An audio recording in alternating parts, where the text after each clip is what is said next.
करोड़ की लागत से इस योजना को हमें संचालित करना है। और मैं यहाँ उपस्थित सभी क्षेत्र के बुद्धिजीवियों से कहूंगा, कार्यकर्ताओं से कहूंगा, अधिकारीगणों से कहूंगा, हमारे विभिन्न राजनीतिक दल के हमारे नेता यहाँ उपस्थित हैं, जनप्रतिनिधि आए हैं, कि आप भी इस कार्यक्रम को स्टडी कीजिए, अध्ययन कीजिए, कैसे इसको हम सफल बनाएं, क्योंकि 60,000 करोड़ बहुत बड़ी लागत है। देश के इतिहास में पहली बार इतने ज्यादा संसाधन ग्रामीण क्षेत्र के ITI में सुधार लाने के लिए दिए जाए। जैसे अंबर और स्किल इम्पैक्ट बॉन्ड में हमने प्राइवेट पार्टनरशिप को बल दिया, उसी तरीके से ITI के सुधार में भी ये शर्त लगाई गई। और इस शर्त का एक सार्थक प्रभाव होगा कि जो ITI का सर्टिफिकेट लेने वाले बच्चा होगा, जो बच्चियां होंगी, निश्चित तौर पर उनको नौकरियां भी मिलेंगी, क्योंकि इंडस्ट्री वालों को हमने न्योता दिया है कि आप आइए, सरकार की सुविधा है, सरकार की ITI सरकार की संस्था है, इस पे जनता का विश्वास है, यहाँ इतने छात्र पढ़ रहे हैं, समय से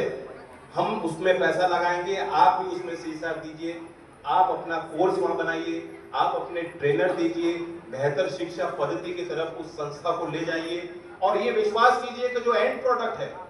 जो बच्चा, जो छात्र उस ITI में पढ़ रहा है, सर्टिफिकेट ले रहा है, आपको भी मालूम है कि उसका स्किल का स्तर क्या है, कौशल का स्तर क्या है, इसलिए आपके लिए बहुत आसान हो जाता है कि आप उसको लेबर फोर्स में लाएं। तो इसलिए इस विश्वास के साथ कि इंडस्ट्री के लोग भी आगे आएंगे, तो देश भर में हम प्लानिंग कर रहे हैं, राज्यों के साथ संवाद कर रहे हैं। अभी दक्षिण भारत में, आंध्र प्रदेश में हमने कॉन्फ्रेंस की, जिसमें दक्षिण भारत के कई राज्यों को सम्मिलित किया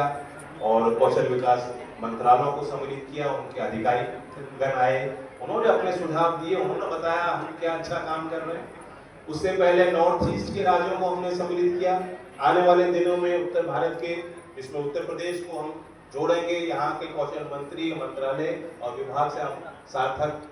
चर्चा करेंगे, विस्तार में इस योजना के बारे में जानकारी। सोनभद्र आके बेहद अच्छा लगा।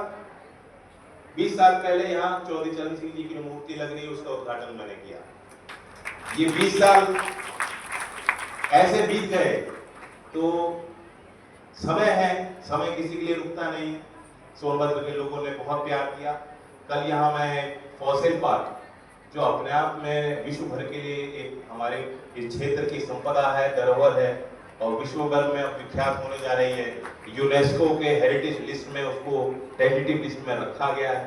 तो मैं चाहूँगा कि सोनभद्र और भारत के जिले के जो लोग हमें देख रहे हैं, वो जरूर यहाँ आए। यहाँ के सुंदर लोग, यहाँ के ट्राइबल लोग, उनकी परंपराएं, उनका यूनिक कल्चर, संस्कृति,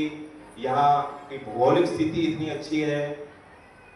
यहाँ के पेड़, वन, नदियाँ, सब कुछ आपको मन मोहित करने के लिए हैं। तो मैं न्योता देना चाहता हूँ कि जरूर जो लोग दूसरे राज्यों के लोग देख रहे हैं, वो सोनभद्र जरूर आए, और आए तो फॉसिल पार्क को भी देखें। और इसी न्योते के साथ, क्योंकि आज एक शुभ अवसर है, माननीय प्रधानमंत्री के नेतृत्व में सरकार जो महिलाओं के लिए सतत सशक्त की बात करते हैं, तो उसी के तहत नव्या योजना का कार्यक्रम हुआ और ये कई जिलों में शुभारंभ किया गया, जहाँ आकांक्षी जिले हैं, खासकर वहाँ जो हमारी बेटियां हैं, पहले था कि 14 वर्ष से थी, 11 वर्ष से 14 वर्ष, अब 18 से